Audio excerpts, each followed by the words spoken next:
សុខដីក្រ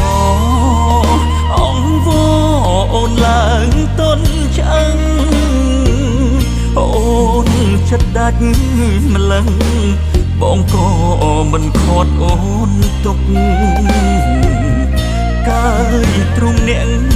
មានកាយចងបើមានក្តីសុខ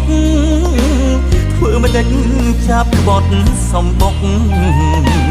ទៅរកទ្រង់បនឡាលុះបងស្រ័យចំណងមកចងជើងទេ